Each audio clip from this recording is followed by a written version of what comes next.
आप सबों को जय मसीह की। प्रभु का धन्यवाद हो कि एक बार फिर से हम सब लोगों को ये अवसर दिया है कि हम उनकी उपस्थिति में बैठ सकें और परमेश्वर के वचन से कुछ अच्छी बातों को सीख सकें। मेरा विश्वास ये है कि जितने लोग हमारे साथ इस वीडियो के माध्यम से प्रति रविवार अपने घरों में आराधना करते हैं, परमेश्वर आप सबके साथ है और जो भी बातें प्रभु हमको अपने वचन से सिखाता है वो सब बातें हमको आत्मिक जीवन में उन्नति के लिए बहुत आवश्यक हैं। और परमेश्वर जो है वो अपने लोगों की चिंता दिन प्रतिदिन करता चला जाता है। पिछले समय हमने काफ़ी सारा संडे जो है वो इस शिक्षा में कुछ सीखने के लिए हमने बिताया कि हम पवित्र आत्मा के चलाए कैसे चल सकते हैं। और आज हम इस बात को सीखेंगे कि किस प्रकार से कठिन समय में, कठिन परिस्थिति में, अनिश्चितता के समय में किस प्रकार से परमेश्वर अपने लोगों की अगुवाई करता है और परमेश्वर अपने लोगों के संग और साथ रहता है। जिस प्रकार से अभी हम जो स्थिति को देख रहे हैं उसमें हमारे पास जो स्थिति अभी कायम है एट प्रेजेंट, जो कि वायरस की एक स्थिति है, और हम इस बात को जानते हैं कि हम बहुत सारी नए अनुभव को सीख रहे हैं, बहुत सारी ऐसी बातों को देख रहे हैं जो शायद हमने कभी नहीं देखी होगी। इतिहास में शायद ऐसा कभी हुआ नहीं कि पूरी दुनिया जो है वो लॉकडाउन में है और कहीं ना कहीं हर कोई घबराया हुआ है, परेशान है, निराश है और तमाम प्रकार की चिंताएं उनके जीवन में हैं। परंतु परमेश्वर हमारे साथ है, ये हमको हिम्मत देता है, हमको साहस देता है और हमको इस बात से लड़ने की हिम्मत और साहस मिलती है कि प्रभु जब हमारे साथ है तो हम किसी भी परिस्थिति का सामना कर सकते हैं। जो विश्वास करते हैं हम सब के साथ प्रभु यीशु मसीह है, उनका सहायक है और हम सब मिल करके ऐसी कठिन परिस्थितियों में खुद तो बचेंगे परंतु अपने साथ बहुत से लोगों को बचाने की भी क्षमता हर एक मसीही व्यक्ति जो है वो रखता है। और ये जो भी आज के दिन में चल रहा है इसमें हमारे पास बहुत सारे सवाल हमारे मन में उत्पन्न होते रहते हैं कि ये कब खत्म होगा, कब पहले जैसी हमारी स्थिति हो सकेगी, कब हम पहले जैसा जीवन बिता सकेंगे, कब हम एक दूसरे से मिल सकेंगे, कब हम एक दूसरे के साथ अपनी खुशियाँ, अपने गम को बांट सकेंगे।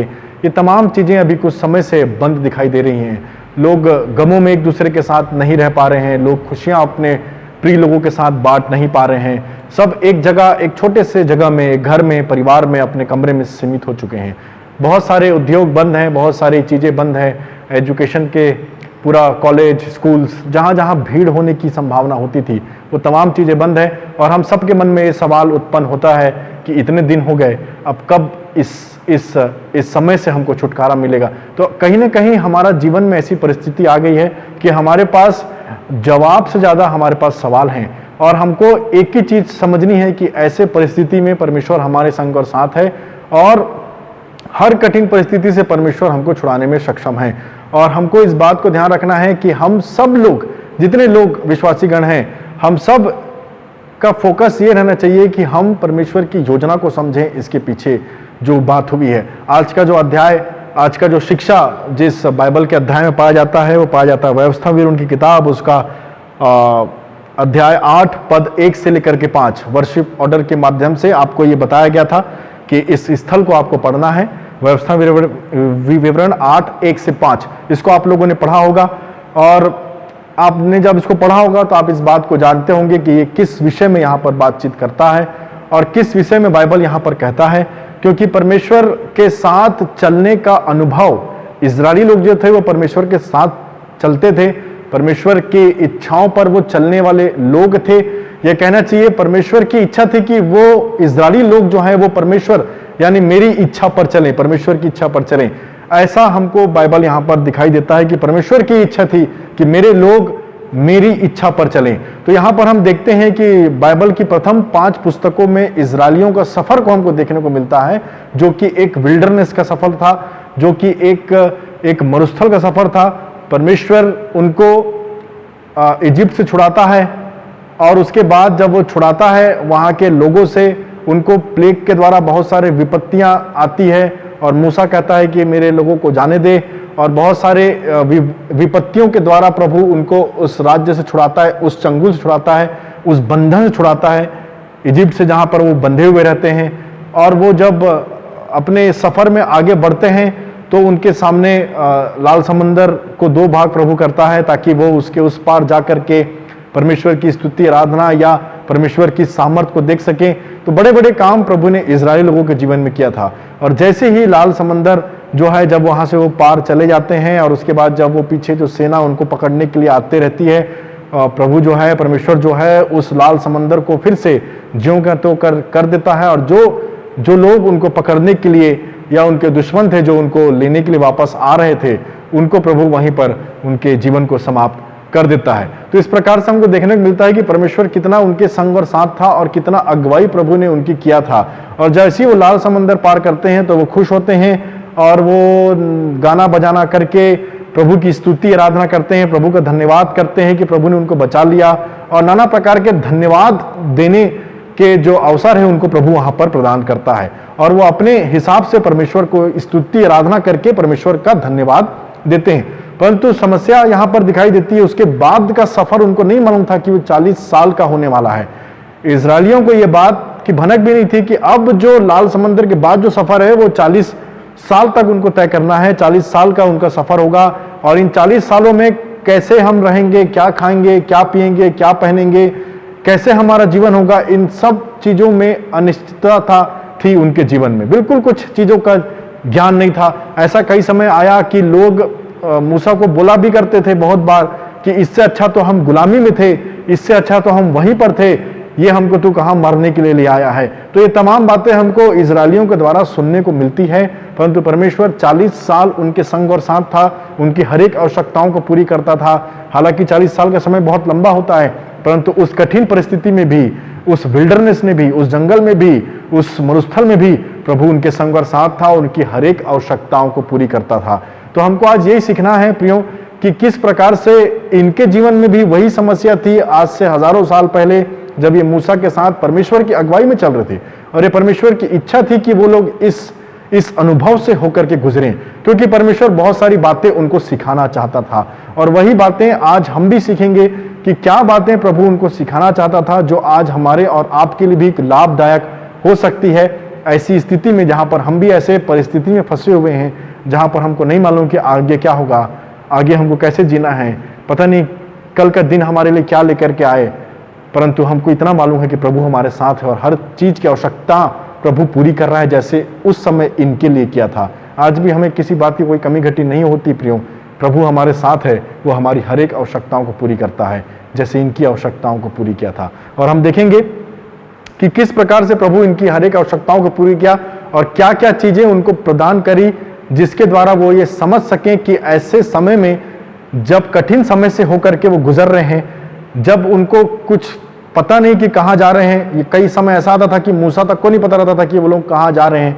तो ऐसे परिस्थिति में जब उनको कुछ भी समझ में नहीं आ रहा था, किसी प्रकार से कुछ उनको अच्छी चीजें दिखाई नहीं दे रही थी, कहीं ना कहीं वो सफर में ऐसा थे, ऐसे कठिन परिस्थिति से होकर के गए, उनके प्रिय लोग खत्म हुए, उनका ठीक से वो लोग अंतिम संस्कार भी नहीं कर पा रहे थे। बहुत सारी चीजों को उन्होंने फेस किया इस 40 साल के अंदर में। परंतु इस 40 साल को तय करने के पीछे परमेश्वर की एक योजना थी, जो वो उनको कुछ सिखाना चाहता था, जिसके बारे में व्यवस्था विवरण अध्याय 8 और 1 से 5 में आपने पढ़ा है। तो हम इस बात को सीखेंगे कि अब इस समय में, जिस समय में हम जी रहे हैं, परमेश्वर ऐसे कठिन परिस्थिति में यदि इस दुनिया को रखा है, या ऐसे कठिन परिस्थिति इस दुनिया में आ गई है, तो क्या उद्देश्य है परमेश्वर का इस परिस्थितियों से, क्या सिखाना चाहता है। तो सबसे पहली बात हम देखेंगे कि जो विल्डरनेस का समय था, जब ये 40 साल के सफर में थे, उसमें सबसे इंपॉर्टेंट बात थी उनको भोजन की व्यवस्था करना।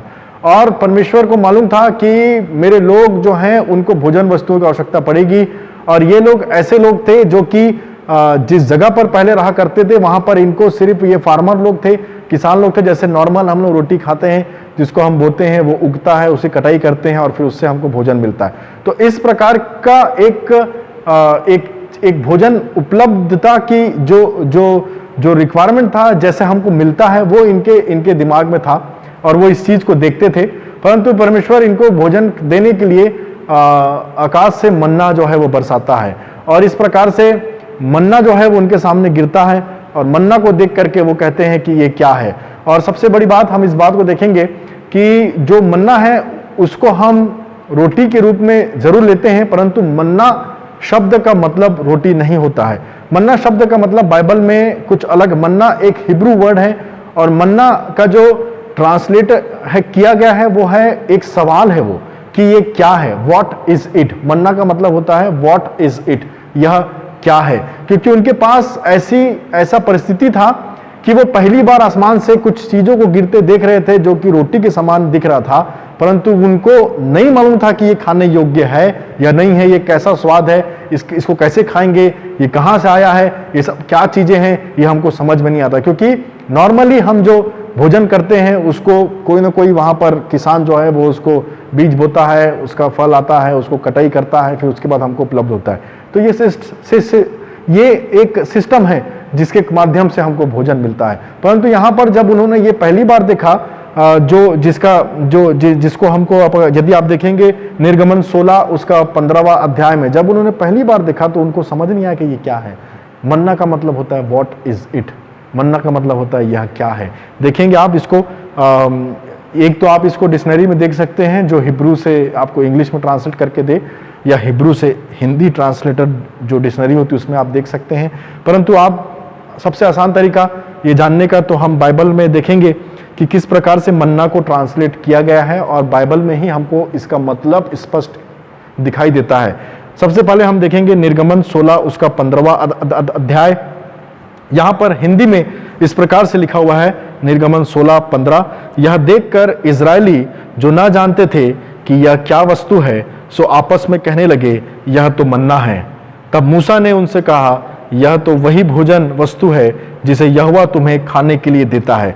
अब यहाँ पर हम देखेंगे, हिंदी में हमने देखा कि मन्ना शब्द का प्रयोग हुआ है, परंतु उसी स्थल को यदि आप इंग्लिश में देखेंगे तो आप इंग्लिश में आपके सामने स्क्रीन पर ये जो दिखाई दे रहा है वर्ष है वो पाया जाता है एक्सोडस 16 उसका 15। यहाँ पर इस प्रकार से लिखा हुआ है, When the Israelites saw it, they said to each other, What is it? For they did not know what it was.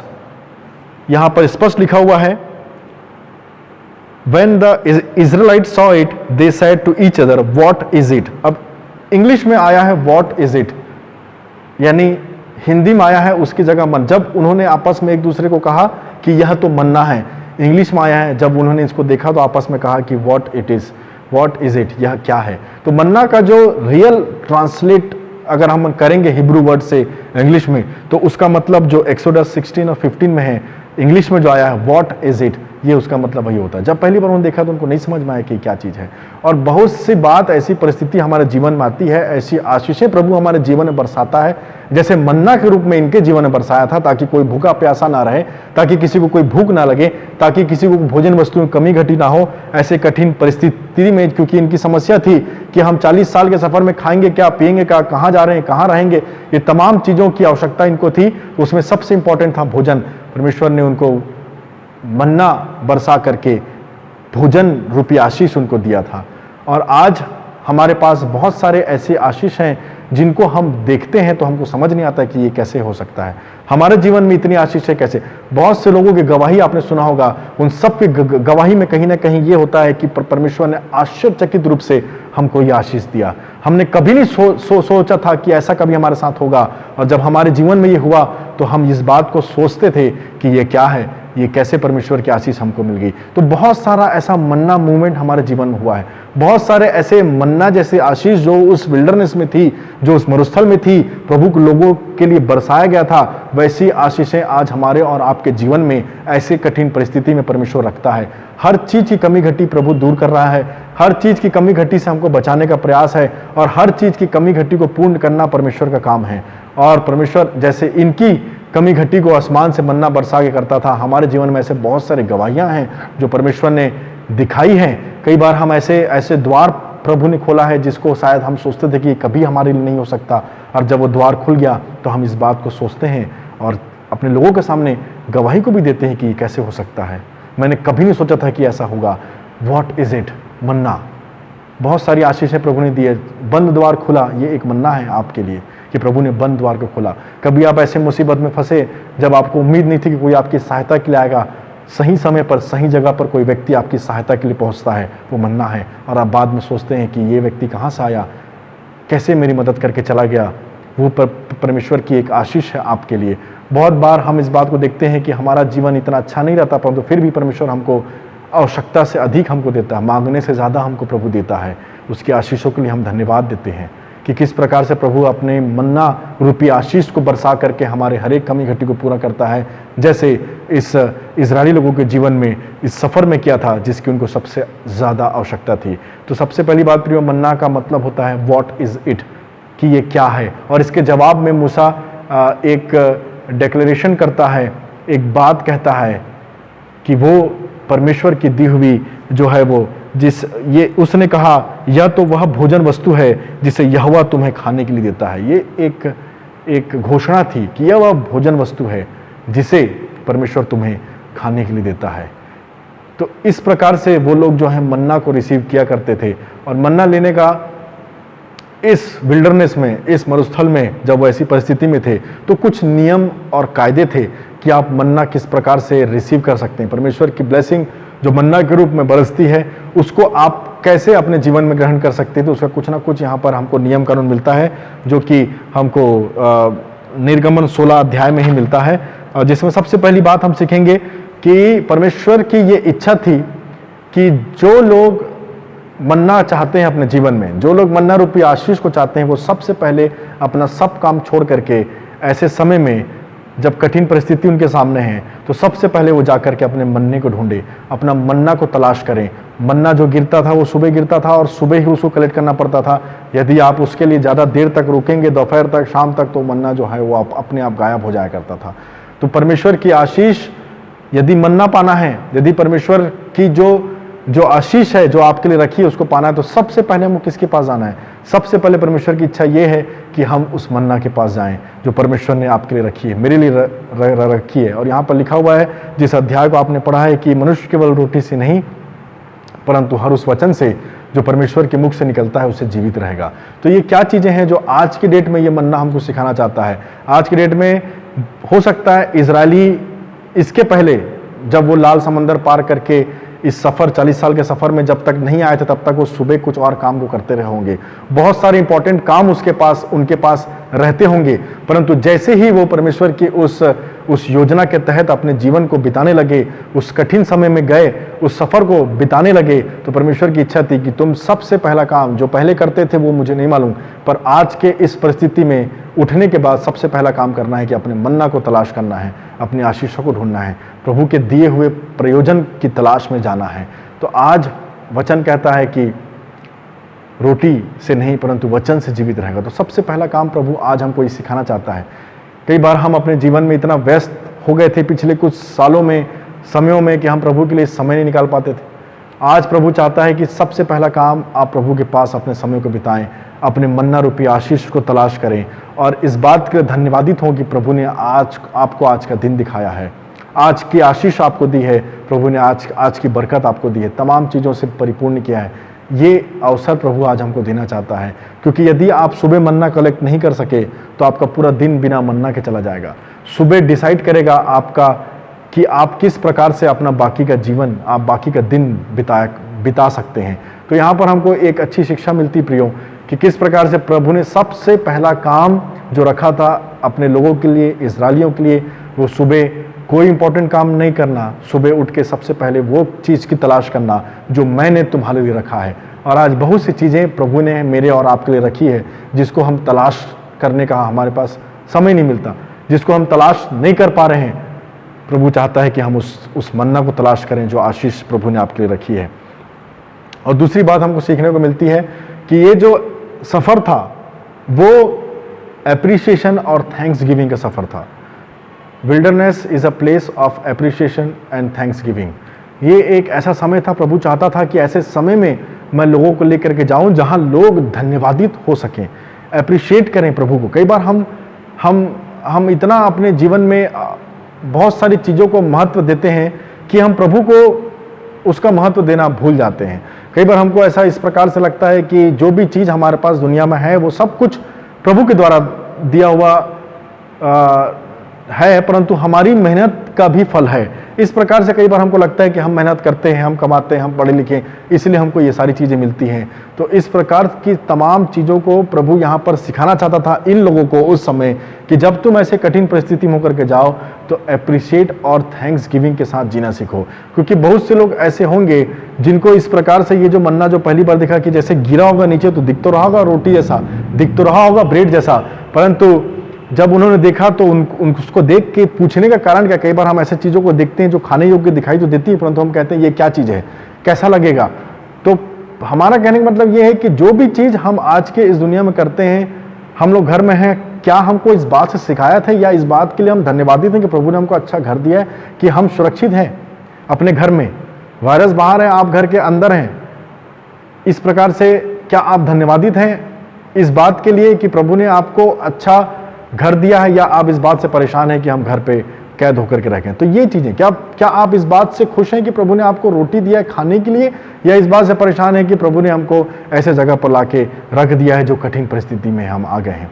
तो प्रभु ये सिखाता है इसके द्वारा कि हमको किस प्रकार से धन्यवादित होना है, किस प्रकार से अपने जीवन को धन्यवाद के रूप में बिताना है। परमेश्वर को, जो परमेश्वर ने आशीषें हमको दी है, उसके लिए प्रभु को धन्यवाद देने का समय निकालना है। और जो भी बातें आज के इस कठिन परिस्थिति में आपके पास है, उसके लिए आपको धन्यवादित होना है, ना कि हमको परेशान होना है इस परिस्थिति में, बल्कि धन्यवाद दें। आप, हो सकता है कुछ लोग अपने परिवारों से दूर हों, प्रिय लोगों से दूर हों, तो क्या आप इस बात से परेशान हैं कि हम अपने परिवार में नहीं, क्या, या फिर इसके उल्टा क्या आप इस बात का धन्यवाद करते हैं कि हमारे प्रिय लोग जहाँ पर कहीं पर भी हैं, परमेश्वर उनके साथ है और उनको सुरक्षित रखा है। ये बात परेशान होने की बात नहीं है, परमेश्वर सबको संभाल के रखना जानता है। क्या हम परेशान हैं ऐसे समय में, या हम धन्यवादित हैं ऐसे समय में? परमेश्वर सिखाता है कि उस समय धन्यवादित हो रहो कि तुमको रोटी खाने के लिए प्रभु दे रहा है, तुमको मन्ना रूपी आशीष परमेश्वर ऐसे कठिन परिस्थिति में भी दे रहा है। और उसके बाद कई बार हम इस बात को भी हम देखते हैं कि हम प्रभु को धन्यवाद तब देते हैं जब सब परिस्थितियां अच्छी हो। हमारी ये आदत बन चुकी है कि जब सारी चीज़ें अच्छी हो तभी हम धन्यवाद देना चाहते हैं। ऐसे कठिन परिस्थिति में कोई धन्यवाद नहीं देना चाहता, ऐसे कठिन परिस्थिति से निकलने के बाद हम धन्यवाद हमारे मुंह से निकलता है। तो ये बात तो उतना अच्छा नहीं, क्योंकि हमको प्रभु को हमेशा, कैसी भी परिस्थिति क्यों ना हो, परिस्थितियों से संबंध नहीं है प्रभु का। प्रभु का धन्यवाद देना हमको कठिन परिस्थिति में भी सीखना चाहिए प्रियो। ऐसे समय में प्रभु हमको बचा के रखा है जहाँ लाखों लोग मरते चले जा रहे हैं, हर दिन कहीं ना कहीं किसी का वायरस हो रहा है, और हम सुरक्षित हैं, आज भी अपने परिवार के साथ हैं। नया दिन प्रभु हमको दिखाया है, हम आज के लिए धन्यवाद दें प्रभु को, अपनी आशीषों को धन्यवाद दें। अय्यूब एक ऐसा व्यक्ति था, आप सब जानते हैं, जब उसको ये खबर मिलती है कि उसके 10 बच्चे जो हैं वो मर चुके हैं, तो वो इस प्रकार से कहता है कि जिसने दिया था उसने ले लिया, उसका नाम धन्य है। Blessed is the name of God. वो कब कहता है कि प्रभु का नाम धन्य है? हम कब गाते हैं गाना, वो धन्य है प्रभु का नाम, धन्य है प्रभु का नाम। इस प्रकार से हम बहुत सारे धन्य वाले शब्दों से बने हुए गीतों को गाते हैं कि धन्य है प्रभु का नाम। हम खुशियों में धन्य धन्य प्रभु कहते हैं, परंतु दुख के समय में अय्यूब कहता है अपने 10 बच्चों के मरने की खबर सुनने के बाद कि जिसने दिया था उसने ले लिया, उसका नाम धन्य है। क्या हम ऐसे लोग हैं जो हम कठिन परिस्थिति में भी परमेश्वर के नाम को धन्य कहना जानते हैं?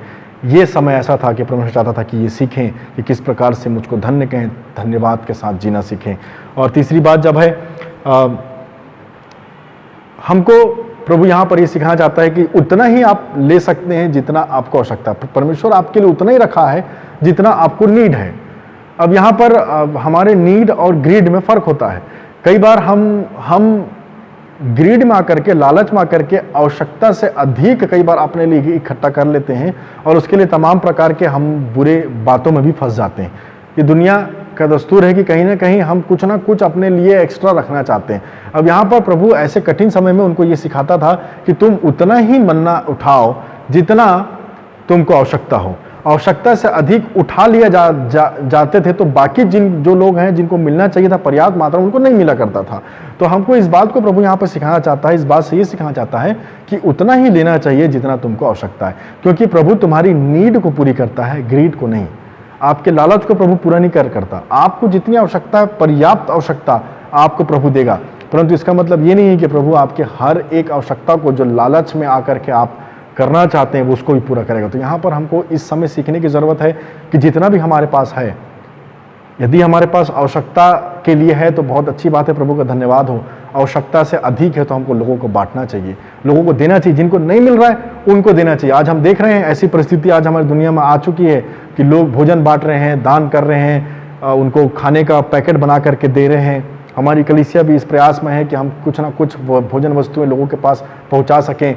बहुत से मसीह लोग इस प्रयास में है कि वो पहुंचा सकें उन लोगों के पास भोजन जिनको नहीं मिलता है। तो यहाँ पर प्रभु ये सिखाना चाहता है कि किस प्रकार से आपके पास अधिक है तो आप उतना ही लें जितना आपको आवश्यकता है, और जो एक्स्ट्रा है उसको उनको दें। क्योंकि लिखा हुआ है उसी अध्याय में, निर्गमन 16 में, कि जिन लोगों ने आवश्यकता से अधिक ले लिया था प्रभु ने उनसे ले करके उनको बांटा जिनको नहीं मिल रहा था। तो ये प्रियो सिर्फ अपने लिए नहीं है, आज का समय सिर्फ अपने लिए सोचने का नहीं है, आज का समय सिर्फ हमारे लिए जीने का नहीं है। ऐसे कठिन परिस्थिति में सिर्फ हम अपने परिवार के लिए, अपने बच्चों के लिए, मैं खुद के लिए सोचूं, ऐसा नहीं है। हमको अपने साथ साथ दूसरों के लिए सोचना है। जिन लोगों को प्रभु ने आपके बीच में रखा है उन सब के लिए सोचना है। ये बात हमको ये सिखाता है ये समय, जो 40 साल का सफ़र इन्होंने बिताया था। और उसके बाद जब हम देखेंगे चौथी और आखिरी बात कि किस प्रकार से हमको प्रभु एक दिन के जीवन जीना सिखाता था। प्रभु ने कहा था कि सुबह उठना है, मन्ना कलेक्ट करना है, और वो एक दिन का ही मिलेगा, उसको आप दूसरे दिन के लिए नहीं रख सकते थे। तो एक दिन का जीवन एक दिन में जीना। कई बार हमको परेशानी, टेंशन, बहुत सारी परेशानी में हम घिर जाते हैं, उदास हो जाते हैं, परेशान हो जाते हैं, यहाँ तक कि लोग जो है अपने जीवन तक को ख़त्म कर देते हैं। और इंडिया में तो बहुत ज़्यादा लोग निराश और परेशान होकर के अपने जीवन को समाप्त कर देते हैं। क्यों? क्योंकि वो एक दिन का जीवन नहीं जीते हैं, बजाय इसके कि वो आज का ज़िंदगी आज जिए, वो कल में जीते हैं। आज से आने वाले 10 दिन के बाद जो होगा उसकी चिंता करते हैं, आने वाले 1 साल के बाद जो होगा उसकी चिंता करते हैं, और वो इतना परेशान हो जाते हैं कि वो अपने जीवन तक को ख़त्म करने का सोच लेते हैं, क्योंकि वो इतना निराशा उनके जीवन में आ जाती है कल के बारे में सोचने के लिए। तो प्रियो, यहाँ पर प्रभु हमको सिखाना चाहता है कि आज का दिन यदि प्रभु ने हमको दिया है, आज का दिन यहोवा ने बनाए, हम इसमें आनंदित हो। ये अच्छी गीत है जिसको हम सीखते हैं, परंतु क्या हम इसको मानते हैं कि आज का दिन प्रभु ने हमको दिया है? प्रभु की जब प्रार्थना करते हैं तो वो कहता है आज की रोटी आज हमें दे, give us this day our daily bread. क्योंकि प्रभु ने आज का दिन हमको दिया है, कल का दिन प्रॉमिस नहीं है। कल का दिन यदि आएगा तो प्रभु उसकी योजना भी बनाएगा। कल का दिन यदि मेरे जीवन में है तो परमेश्वर उस कल के दिन के लिए सामर्थ्य, शक्ति और जो भी कुछ मुझे चाहिए वो कल प्रदान करेगा। यदि मैं आज से 1 साल बाद का टेंशन आज से लेकर के बैठ जाऊं तो मैं कैसे करूं? क्योंकि मुझे अनुग्रह तो एक ही दिन का मिला है। आज की जो सामर्थ्य है, जो भी समस्या मेरे जीवन में आएगी उसको झेलने का या उसको उस पर विजय प्राप्त करने का अनुग्रह मुझे आज मिला है। एक दिन की समस्या, एक दिन का अनुग्रह। यदि आज मेरे जीवन में कोई समस्या आती है तो परमेश्वर मुझे अनुग्रह दिया है आज के दिन की समस्या को हल करने का। अब मैं उसको 365 दिन का जो लंबा समय है, 1 साल के बाद की समस्या को आज सोच रहा हूं कि मैं कैसे पूरा करूं, और मैं निराश हो जाता हूं क्योंकि परमेश्वर ने मुझे एक दिन का अनुग्रह दिया है आज की समस्या दूर करने का, और मैं 365 दिन की समस्या को एक दिन के अनुग्रह से हल नहीं कर सकता। आज की रोटी आज हमें दे, एक दिन का जिंदगी एक दिन में जियो। आज के लिए धन्यवादित रहो, आज के लिए खुश रहो कि आज हम ठीक हैं, आज हमारे बच्चे ठीक हैं, आज हमको खाने के लिए पर्याप्त भोजन है। कल क्या होगा वो परमेश्वर पर छोड़ दो, क्योंकि दिन देना उसका काम है। आज की रोटी आज हमें दे। तो परमेश्वर कहना चाहता है कि एक दिन का जीवन एक दिन में जिए। प्रभु की अच्छी बात यहाँ पर सिखाने को मिलती है कि हम कल का अधिक ना सोचें, परेशान ना हो। कल यदि आपके पास है, प्लानिंग करिए। ऐसा नहीं कि प्लानिंग नहीं कर सकते, आप प्लानिंग करिए, परंतु यदि कल का जीवन है, जो भी प्लान किया परमेश्वर उसको करेगा। जो भी कठिन परिस्थिति कल आपको आज नजर आ रही है कि मेरे साथ ऐसा कल हो सकता है, मैं इस प्रकार से जीवन जीऊंगा तो मेरे जीवन में ये परेशानी कल आ जाएगी, तो कल का चिंता कल करना है। आज का अनुग्रह आज के लिए काफी है। कल की समस्या यदि कुछ आती है, बड़ी समस्या, तो परमेश्वर उसको हल करने की अनुग्रह, उसको हल करने के लिए मन्ना रूपी आशीष आपको कल देगा, परसों के लिए परसों देगा, 1 साल के बाद उस दिन जब आएगा तब उसको हल करने की आशीष परमेश्वर आपको तब देगा। तो हम इस बात को आज सीखते हैं कि किस प्रकार से हमको अपने जीवन में इस मन्ना से हम बहुत सारी बातों को सीखते हैं। इस 40 साल के सफ़र से प्रभु उन लोगों को बहुत सिखाया था, आज हमको भी बहुत सारी बातें सिखाना चाहता है। और अंत में मैं आपके सामने वो पद पढ़ना चाहूँगा जिसको वर्शिप ऑर्डर में पढ़ने के लिए आपको कहा गया था। यहाँ पर इस प्रकार से लिखा हुआ है, व्यवस्था विवरण 8 उसका 1 से लेकर के 5, जो जो आज्ञा मैं आज तुम्हें सुनाता हूँ उन सभी पर चलने की चौकसी करना, इसलिए तुम जीवित रहो और बढ़ते रहो, और जिस देश के विषय में यहोवा तुम्हें पूर्वजों से शपथ खाई है उसमें जाकर उसके अधिकारी हो जाओ। और स्मरण रख कि तेरा परमेश्वर यहोवा उन 40 वर्षों में तुझे सारे जंगल के मार्ग में से इसलिए ले आया कि वह तुम्हें नम्र बनाए और तेरी परीक्षा करके यह जान ले कि तेरा मन क्या क्या है। इस प्रकार से नम्र बनाए और परीक्षा लेकर के जान ले कि तेरे मन में क्या क्या है, और कि तू उसकी आज्ञाओं का पालन करेगा या नहीं। ये सब योजना थी परमेश्वर की इस 40 साल के सफर में से। उसने तुझको नम्र बनाया और भूखा भी होने दिया। फिर वह मन्ना जिसे ना तू और ना तेरे पुरखा ही जानते थे, वही तुझको खिलाया, इसलिए कि वह तुझको सिखाए कि मनुष्य केवल रोटी से नहीं जीवित रहता, परंतु जो वचन यहोवा के मुख से निकलता है उन्हीं से वह जीवित रहता है। ये तमाम बातें, ये रिजल्ट है कि क्या सिखाना चाहता था प्रभु। आज हमको प्रभु क्या सिखाना चाहता है ऐसे कठिन परिस्थिति में से। ये वचन उससे जुड़ करके हमारे जीवन में एक आशीष को लेकर के आता है। चौथे पद में लिखा है, इस 40 वर्ष में तेरे वस्त्र पुराने ना हुए और ना तेरे तन से भी गिरे और ना तेरे पांव फूले। तो इस प्रकार से परमेश्वर हर आशीष को हमको दिया है। फिर अपने मन में यह तो विचार कर कि जैसा कोई अपने बेटे को ताड़ना देता है, वैसे ही तेरा परमेश्वर यहोवा तुझको ताड़ना देता है। ये तमाम बातें इस वचन में लिखी हुई है जिसको हमने सीखा है।